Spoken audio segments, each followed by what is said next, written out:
Bonjour à tous, bienvenue sur le podcast Coach chez moi, un espace de conseil en ressources humaines pour vous aider à trouver le poste qui vous correspond et cerner les enjeux du recrutement. E-réputation, soft skills, stratégie de recherche, handicap et emploi, reconversion professionnelle, retrouvez toutes ces thématiques et bien d'autres sur Coach chez moi.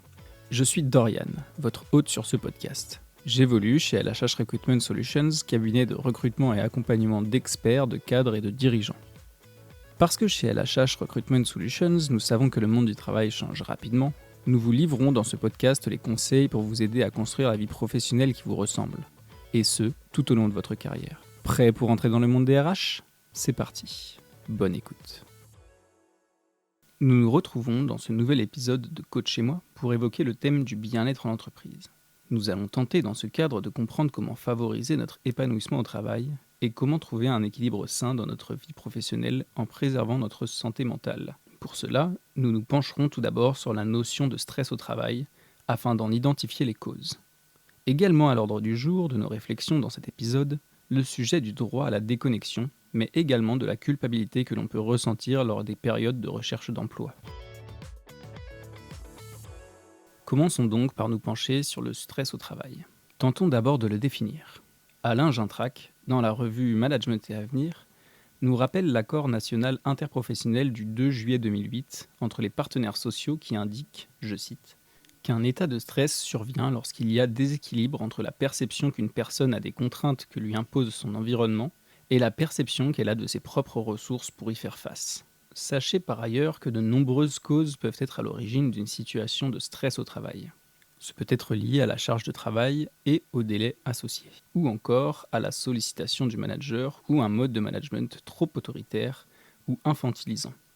Le stress peut également être dû à des tensions entre collègues, également source de charge mentale, ou encore au présentéisme et une culpabilisation qui amène au surengagement, notamment au sein d'environnements où il est nécessaire de produire toujours plus et de toujours faire ses preuves. Le stress peut aussi survenir du fait de ne pas réussir à déconnecter, un phénomène qui découle bien souvent de l'ensemble des situations précédemment citées. Il peut également être dû à un manque de reconnaissance, laissant le salarié dans le flou par rapport à la qualité de son travail et à sa conformité aux attentes. Finalement, la notion de stress englobe un grand nombre d'autres questions relatives à la santé mentale, au sens du travail, au management ou encore à la déconnexion. Et la déconnexion, c'est justement le point que nous allons aborder maintenant. Le droit à la déconnexion a été établi par la loi travail qui est entrée en vigueur le 1er janvier 2017. Elle précise que doivent être énoncées des règles concernant, je cite, les modalités du plein exercice par le salarié de son droit à la déconnexion et la mise en place par l'entreprise de dispositifs de régulation de l'utilisation des outils numériques en vue d'assurer le respect des temps de repos et de congés ainsi que de la vie personnelle et familiale. L'objectif de cette loi est d'établir un cadre strict concernant la frontière entre vie privée et vie professionnelle, en lien avec le développement des outils numériques et du télétravail qui brouillent ces frontières. Chaque entreprise a donc l'obligation d'établir un accord collectif ou une charte afin de limiter la connexion des salariés aux outils numériques à la seule période du travail. Une initiative qui induit plus de confort en posant un cadre permettant aux salariés de ne pas être les seuls juges de ces pratiques. Mais alors, qu'en est-il du droit à la déconnexion pour un cadre au forfait jour, étant donné que les horaires fixes ne sont pas forcément mentionnés dans le contrat ? Sur cette question, le Code du travail nous apporte une réponse claire. Il est expliqué que, je cite, l'accord autorisant la conclusion de conventions individuelles de forfait en jour détermine les modalités selon lesquelles le salarié peut exercer son droit à la déconnexion. L'employeur a donc la responsabilité de s'assurer régulièrement que la charge de travail du salarié permet l'articulation entre son activité professionnelle et sa vie personnelle, et donc son droit à la déconnexion. À noter qu'à défaut, la convention de forfait en jour peut être déclarée sans effet. Laissez-moi vous citer 3 chiffres afin d'illustrer l'importance de cet équilibre. Selon une étude menée par l'entreprise ADP, 39% des salariés ne pensent pas avoir un bon équilibre vie pro-vie perso. Une autre étude, réalisée par Opinionway en 2023, nous apprend que 44% des salariés seraient en situation de détresse psychologique. Un autre chiffre éclairant, la proportion des salariés présentant à la fois des symptômes de dépression et d'épuisement est en hausse de 3 points par rapport à juin 2022. La déconnexion est l'une des briques permettant un meilleur équilibre entre vie professionnelle et vie personnelle. Une réduction du stress et donc une amélioration du bien-être au travail. Alors comment ? Avant d'intégrer un nouveau poste, peut-on réussir à estimer les attendus de l'entreprise et donc la cohérence avec ses propres attentes en termes d'équilibre vie pro et vie perso?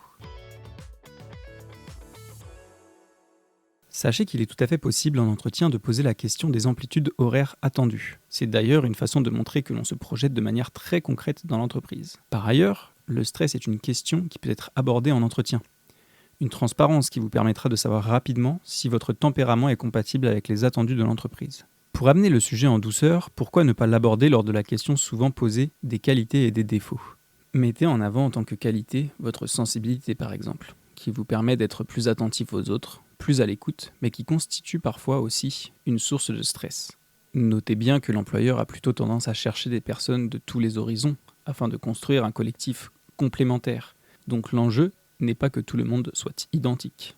On parle beaucoup du stress dans le cadre de son poste, mais qu'en est-il lorsque l'on recherche du travail? Dorit Naon, spécialiste des sujets de marque employeur, culture d'entreprise, bien-être au travail, diversité et inclusion, recrutement et management, nous donne son avis sur la question. Reposer le cadre et reposer le contexte, parce qu'en réalité, et ça existe encore, hein, il y a parfois des gens qui en fait n'ont jamais été au chômage dans leur vie et ils savent pas ce que c'est. Donc du coup, ils croient vraiment que c'est des vacances, sauf que pas du tout. Donc pour moi, ce qui est très important, c'est au même titre que quand on est salarié, quand on est ou même quand on est cadre ou même quand on est dirigeant, c'est se mettre des plages de déconnexion. Donc se dire voilà, je me pose une structure, je me pose un cadre. Donc admettons, moi c'est ce que je faisais quand j'étais en recherche d'emploi. Sur la fin, parce qu'au début, je me suis cramé la santé. Sincèrement, je me sentais même dans un état proche des burn-out que j'ai fait. Hein. Je cherchais un job de 8h à minuit. Enfin, j'étais littéralement épuisée en fait et je m'arrêtais pas. Hein.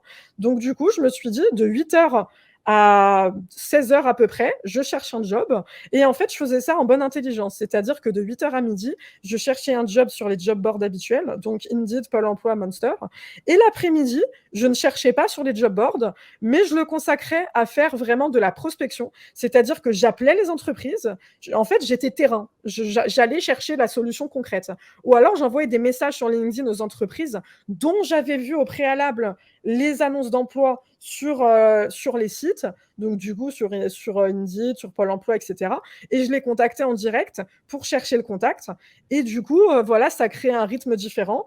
Et après, je m'obligeais à couper et à sortir. Et en vrai, quand j'expliquais à mon entourage cette routine-là, ils trouvaient ça hyper intelligent et ils me disaient ah, mais c'est cool parce que du coup, on voit que toi, t'avances en fait. Et c'était pas quelque chose d'abstrait. Je disais oui, je suis en recherche d'emploi. Non, je suis en mesure d'expliquer comment j'ai ma recherche d'emploi. Et au-delà de tout ça, concentrez-vous sur vous en fait.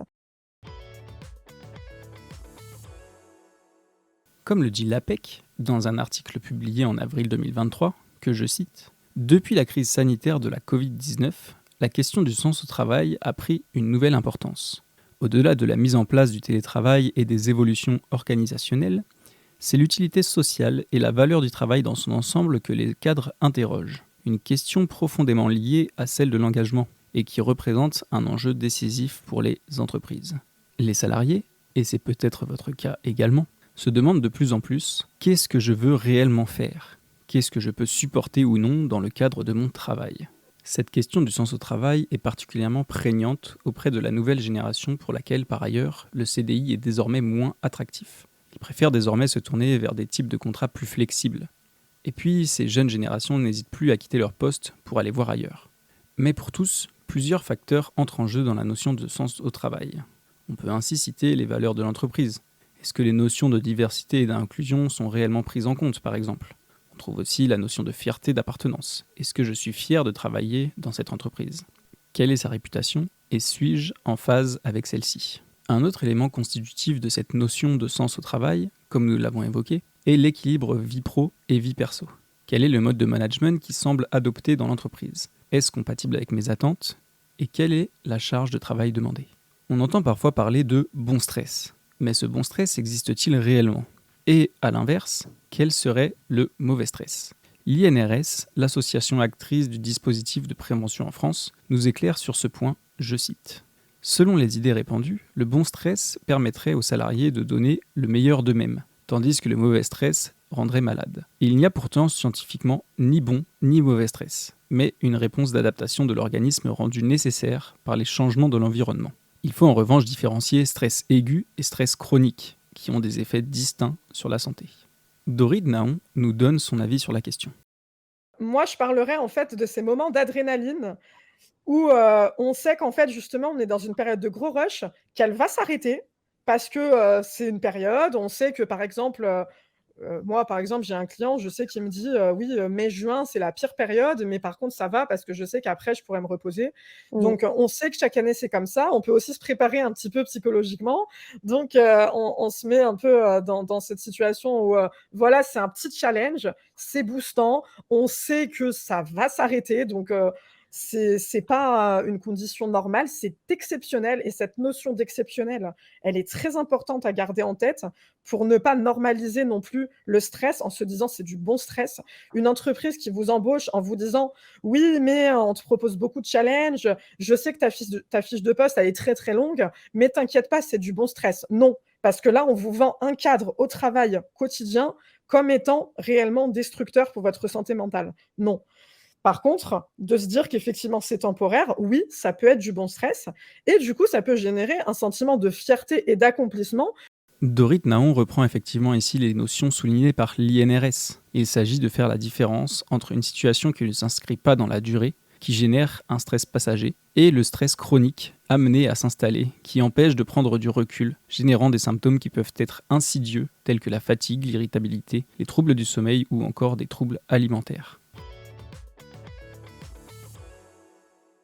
Après cette phase de définition et d'état des lieux, nous allons maintenant vous proposer 5 tips concrets, applicables dans votre quotidien, afin de prendre soin de votre santé mentale.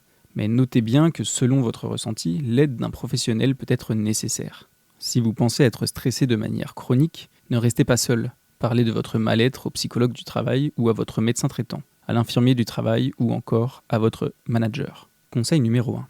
Optimisez votre organisation. Ne menez qu'une seule tâche à la fois, acceptez que vous ne pouvez pas tout faire en même temps, relativisez la notion d'urgence et priorisez.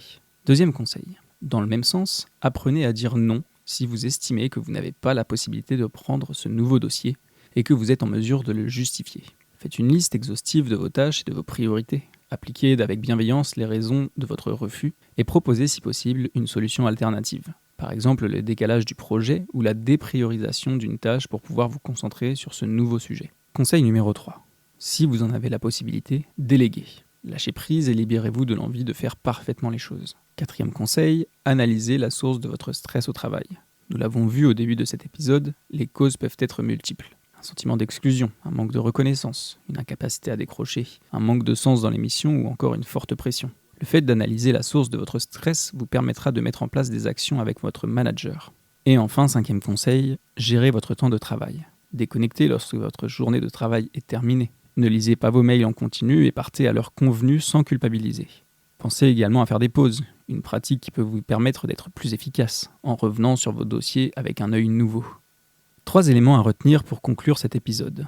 Faites valoir votre droit à la déconnexion. Consultez l'accord collectif ou la charte mise en place au sein de votre entreprise afin de mieux savoir comment gérer la frontière entre vie professionnelle et vie personnelle. N'hésitez pas à évoquer dès l'entretien d'embauche les questions qui font sens à vos yeux, concernant notamment les valeurs de l'entreprise, le mode de management adopté et l'amplitude d'horaire attendue. Identifiez les causes de votre stress. Soyez à l'écoute de vos ressentis pour prendre conscience de ce qui vous pèse et pouvoir ensuite trouver des pistes pour y remédier.